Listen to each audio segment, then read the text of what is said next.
who exactly is going to benefit from this? Just some people or everyone? We've got some big challenges in this country at the moment, and I think we're all aware of those, but every time I look at the statistic, it shocks me. Over half the population are living below the poverty line, 54% to be precise. And that's the bad news. Is there any good news? You know, I heard it said recently, and I wish I could remember who said it, because I'd love to give them the credit for this quote, but with each revolution, we've been able to solve problems that we couldn't solve before. And does this Industry 4.0 provide hope in the context of the big challenge that we face? Ladies and gentlemen, thank you for the opportunity to speak today.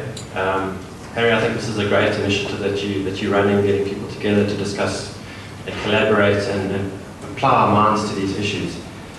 So what I'd like to do today is have a look at three angles on Industry 4.0 and rail. And firstly, I'll have a look at some of the opportunities and trends that we're seeing around the world. Secondly, we'll look at how, and I'll let you in on a few trade secrets at Microsoft, how we advise customers around the globe on how to make this tangible and real. We call it digital transformation, but we can call it Industry 4.0 as well. And then I'd like to look at one or two success factors, things that we need to keep our eye on in this Industry 4.0. So we're all aware of the increasingly demanding citizen. We've got aging infrastructure. We're expected to do more with less. We're aware of the economic downturn, the stress on the fiscus. We have to innovate. We have to do things differently, essentially. And there's a number of possibilities with technology. We've got some of the fundamental technologies that we look at are IoT, cloud, AI. And I'd like to just have a look at one of the case studies that we're partnering with Cubic on. And let's roll the video.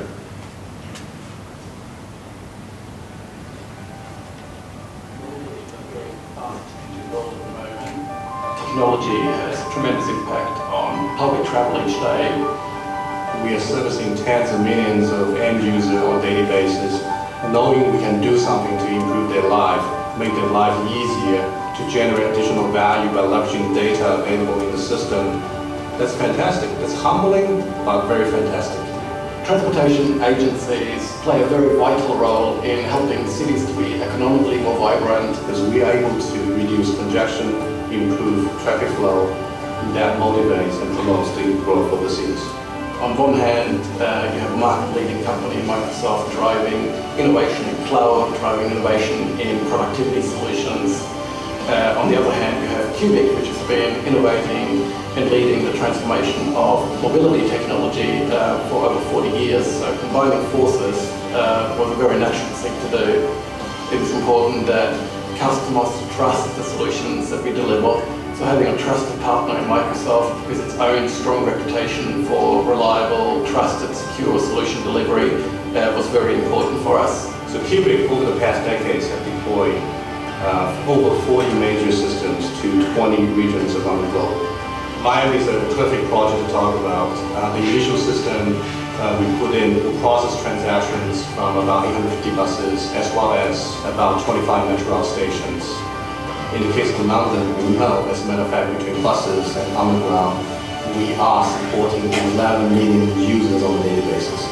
My dream is that, in the not so far future, we'll all live in cities where it's absolutely frictionless and easy to take any form of transportation, whether it's a bus or a taxi or a bike, without having to think about how to pay, without having to think about is the service running on time, because I'll proactively be told exactly what's happening, what I should do based on my preferences. Microsoft and Cubic working together have a great potential to accelerate that. I think we're at a terribly exciting place.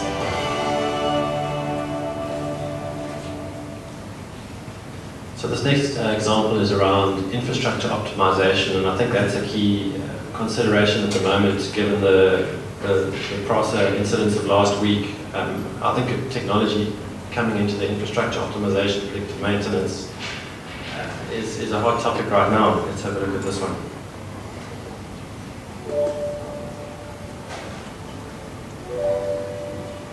Carrying more than 1 billion passengers every year, the iconic London Underground is the world's first underground railway.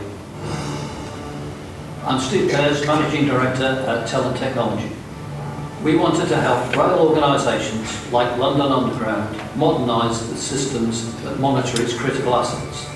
Everything from escalators and lifts and HVAC control systems to CCTV and communication networks. We teamed up with CGI and Microsoft. This collaboration includes taking advantage of the Microsoft Azure Intelligent Systems Service. Meaningful data from sensors and intelligent edge devices on everything from temperature, vibration and humidity to fault warnings and system alerts are available securely in the cloud. Many manual monitoring processes can now be streamlined. Disconnected systems can be securely integrated and automated.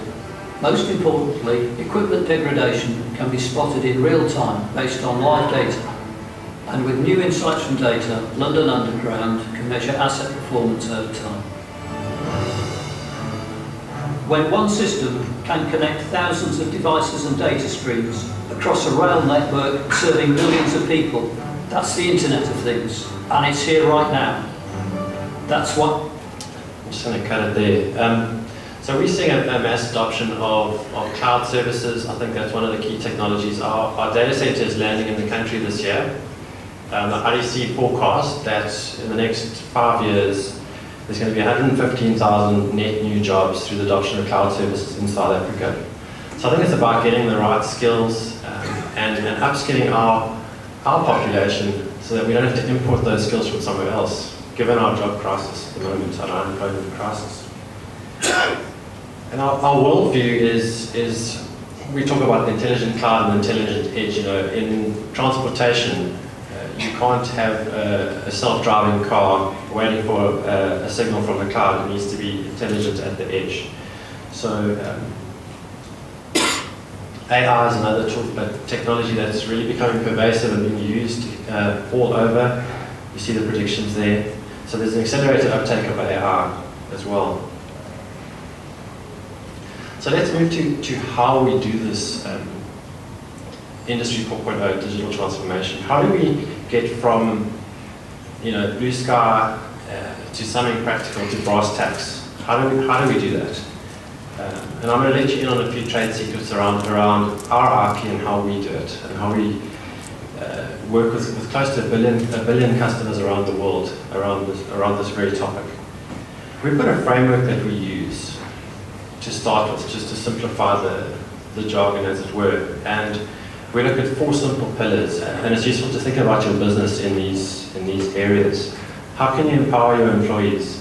I had an operation on my knee about 2 weeks ago. I spent a week in bed, and I was probably as productive from my bed as I was in the office. And I worked from home. I had a number of Skype meetings. So how do we empower our employees to be productive anyway? That's the future of work, really. And then we can look at engaging our customers, and customers are getting more and more fussy and more demanding. But I think an empowered employee is going to be a strategy to connect with your customers as well. Optimizing the operations. There's everything from drones being used to look at remote infrastructure assets. So there's a number of scenarios you can look at there, and then transform your products. Citizens are wanting one experience across multi-modes, and it's either going to be led by the private sector or the public sector, but as Everett was saying, there is disruption, and I think it's a case of leading or following in some ways. So we've got the framework and we've got the process, and I want to just touch on 1 or 2 key nuggets in this process. We've got a process called Dream, Design, Deliver. And let's start with Dream. We use ideation quite a bit. We've taken some IP from IDEO, a leading global design company, that don't have experts necessarily in various fields, but they come up with incredible ideas. And the Dream part is about getting business and IT in the room together to co-create a future with brainstorming where there's no bad ideas. It's a safe place. And we've seen awesome results and incredible ideas that have come out of that. If we move to the design stage, you've got to visualize what it is. And if you're passionate about technology, you might come up with this awesome idea, but no one else gets it. So in the design phase, you can look at prototypes, or you can just look at basic visualization of the idea. Of course, the business case comes in here. So I think the visualization of an incredible idea is very important. If you're in the private sector, you've got to go to the board for funding maybe. If you're in public sector, maybe you've got to go to the bid committee. But we have to visualize some of this and make it real for others so we can communicate it if we're going to land 4.0. And then finally, the deliver piece. The people side of change and the people side of adoption is the most difficult part. Technology is not difficult. It's not about the technology, it's about the people side. And I'll touch more on that a bit later when we get to the next section. So I'll just leave you with those three things. It's come up a number of times today, I think partnerships and culture, and it's great. I think we're all talking the same language. I'm fascinated about partnerships in this new era, and I watch the news a lot, and I'm interested in strategic partnerships. We entered into a partnership very recently with Gauteng provincial government, which was different to anything we'd done before. And it took me a while to get it right because we're a big corporate. We're Microsoft. We're like a bank. I mean, we don't take 5 minutes to mobilize on something. There's a lot of compliance and regulation. And we launched a partnership with Gauteng to train 1 million youth in digital skills in April this year. And we've done about 6,000 in 6 months. But it was a partnership where we came in with the partnership. We actually provided software at no cost. And the Gauteng provincial government appointed an NGO to implement this. So we had no connection to the implementer of our program. So it wasn't a standard sort of contractual arrangement. It was just a partnership, and we all clubbed in and we just did things differently. And there's been incredible impact through this, and it's been very exciting. So to see the leadership of the Gauteng government on this has been great. They just pulled different parties together and made it happen. So I think we need to think differently about how we partner. We need to be more agile as corporates as well as the public sector. And I'm not sure, I get this a lot, and I've only been coming to the Transport Forum for a few months, and I've already, when I say I'm from Microsoft, I get this strange look. What is Microsoft doing here? We thought you were the Word, PowerPoint, Excel guys. What do you know about transport? I'm actually a civil engineer by profession. I started in that field before I got pulled into technology. But Microsoft's business model is actually a massive ecosystem, and these are just some of our partners in transportation. So for every $1 we make as a company, we make $9 through our ecosystem. So we're one massive partnership, if you think of it that way, and we work in every single sector, in every single vertical almost around the world. So I think the partners that we choose, and it's quite interesting for me, in the recent few weeks we've had an announcement with Microsoft and SAP, and you would have thought that we were competitors, and we have been, but we just announced a data sharing partnership about a week ago. I don't know if you saw it in the press. A week before that, there was a news article about Oracle, and a senior exec in Oracle resigning, saying that he was resigning because there was not going to be a partnership with Microsoft. And this is fascinating for me, these tactical choices around who we partner with and how we achieve what we're going to achieve in the new age, in the new world. So I just want to flag that as being critical. So in 2014, I'm going to let you in on a little story here about our culture. So this is our third CEO in our history, Sachin Nadella. He's taken the market cap from $300 billion to, I was looking at it now on NASDAQ, about 810. So it's almost 3 times in 4 years. And how did he do that? On the left, you'll see Bill Gates, and on the right, Steve Ballmer. So he's only the third CEO in the history of Microsoft. And I want to tell you a little bit about this guy. I haven't met him personally. I've worked closely with people that have met him. He had a son, or has a son, Zane, and Zane has cerebral palsy. And he said that when Zane was born, it fundamentally changed his life.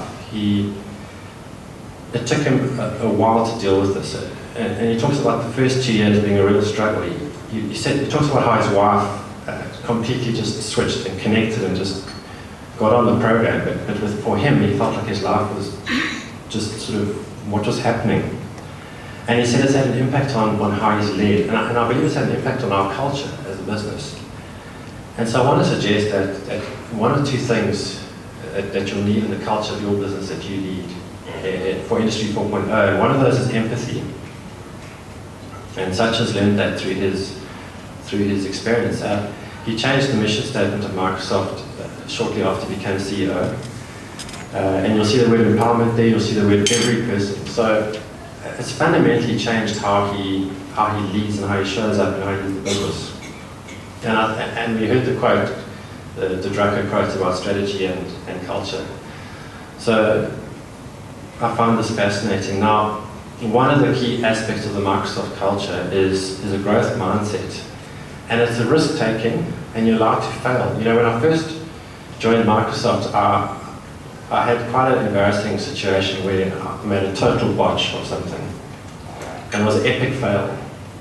And I was given a second chance. So this culture it was with the customer as well. It was an epic fail. I was new in the business, I was chucked in the deep end, and I didn't really swim. So this culture is powerful. A culture where you allow risk-taking, you allow mistakes. You can't make a mistake twice, otherwise you're out. You're gone. But you're allowed to make a mistake and you're allowed to experiment. And I think that's a key cultural consideration for Industry 4.0. Growth mindset. This quote has also come up already. Know it all to learn it all. You know, there's this paradigm as a consultant that you're meant to rock up at the customer and know everything. But actually, in this world that we're living in, you can't know everything. And I'm amazed at our CEO, how many questions he asks. Even when he's on these world stages and he's interviewing people, he'll ask so many questions. He's just almost like a sponge, learning all the time. So to wrap up then, we looked at the opportunity. I purposely didn't go too far into the future because I think we need some basics in place. We looked at a process that you need to follow, and partnerships and culture I think are fundamental. And the question that I would leave you with that I haven't answered entirely, but I think it's something that I've been really thinking about long and hard lately is how do we take this potential and how do we lead it in a way that's locally relevant? And what are we going to do with technology to make a difference in this country? It's going to require partnerships between the public and private sector and some serious smarts and a lot of work. If we're going to look at job creation, if we're going to look at, transport is the backbone. It's about a person's dignity getting to work and back on time. It's fundamentally important, and I think how we take 4.0 and where we focus it in terms of the budgets. If you're in public sector, where are you going to budget and where are you going to focus this 4.0? It's fundamentally important right now.